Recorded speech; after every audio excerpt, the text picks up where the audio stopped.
Time for a cup of tea. Tea time in Bangladesh as well, where South Africa and Bangladesh will both be pretty tense in their dressing rooms because this test match so nicely balanced. 5 days available. I don't think we're going to see 5 days of test cricket because they're racing along and it's already midway through or just about midway through the Bangladesh second innings. Now earlier today South Africa were bowled out, but they lost their first 4 wickets on the first day. They were 76 for 4. This was the first wicket to fall. Graham Smith nudging on from Sharat Hussain, and he was out for 10. That was 12 for 1. And it's an all too familiar situation. Neil McKenzie opening the batting for South Africa once again. LBW leaning well forward, and he got his marching orders courtesy of Alim Dar. And that decision, he was well forward. It might have moved more, but you've got to, as Nabs has been saying, you've got to use your bat, and Abdullah learned it as well. You've got to, I mean, in the subcontinent, the ball's not going to bounce sort of above knee height, as we see from that. That's straightening, hitting middle and off, no doubt in Buckner's mind. All familiar, Stephen Buckner's. And then that was the end of Jacques Kallis yesterday evening. Key wicket, of course, for Bangladesh. Mohammad Rafiq getting one to skid and take off stump, and the end of Kallis. He can't believe it. And I think that's the only sort of dismissal that we've seen in different bounds. That's really stayed low.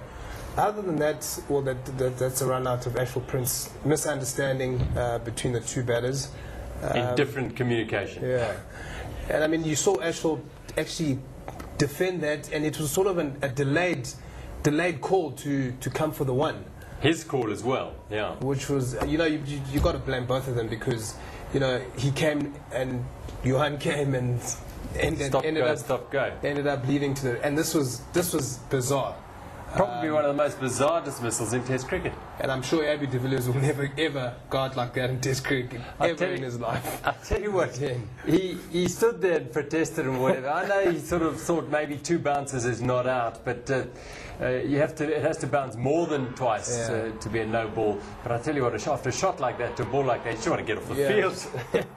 But now it opened the gate for the Bangladeshis, and Sharat Hussain came back and started to get some reverse swing. This is Johan Boerter, who had stuck around for a long time, 91 balls for his 25 LBW, and then they started to fall rather like 9 pins because there was Morne Morkel edging one to the keeper.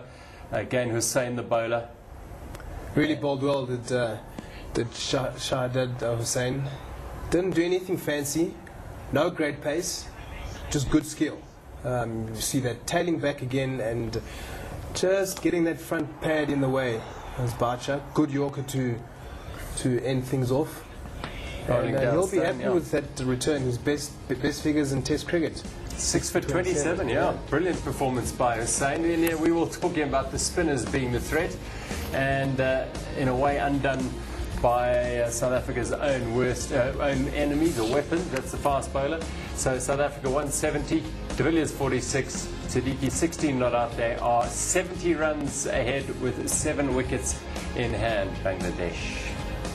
What a test match, and what a little session we've got. A 2-hour session awaits us going into the close of play on the second day. So much, and we've seen it throughout this test match, so much can turn very, very quickly. We'll wait and see. We'll be going back to Dakar in a short while. We'll also be catching up with that match between New Zealand and England after this break.